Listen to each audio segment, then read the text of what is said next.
Can Alabama still win a national championship is the question. They can. Will they? I don't know.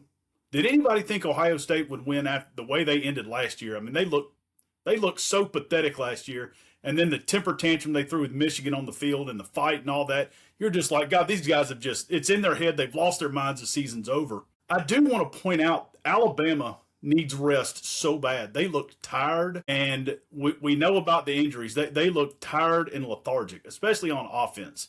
And I'll tell you why I think that is. This is the worst offense that DeBoer will have at Alabama. And I'm not meaning that in a bad way, because there's a lot of talent on that field.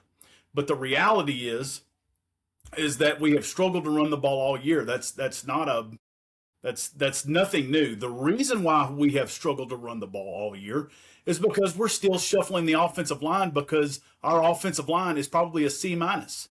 Now, those guys play their tail off. Parker Brailsford will play in the NFL. Caden Proctor will play in the NFL. Dewberry will probably play in the NFL. But Dewberry wasn't even there. Then they had to shuffle the offensive line again. Then on top of that, you kick your tackle into guard, and then you have a true freshman starting at right tackle. Yes, Georgia's defensive line ate that up all night, because that's what they're going to do. That's what Kirby's going to do. He's going to attack that. And he continued all game long to attack the right side of Bama's offensive line, because he's freaking smart, guys. He's not dumb. He knows what to do. He knows how to attack offenses. There's nothing wrong with Alabama's offense. They're just not that talented in a couple of key spots. Now, they will be one day, okay? But right now, the offensive line is thin, because we've seen, it's well documented, the struggles that Formby's had. So much so that they kicked him inside the guard. Don't you think if they had a better option, they would use him?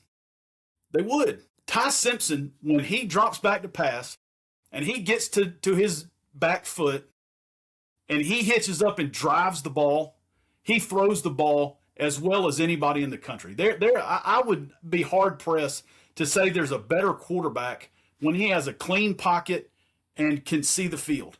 The problem is he drops back to pass, and instantly he's got an offensive lineman being walked right into his line of sight. Then he can't hitch up. Then he has to throw flat-footed. And I'm not blaming anyone. Is Alabama going to win the national? If you ask me honestly right now, is Bama going to win the championship? No. No.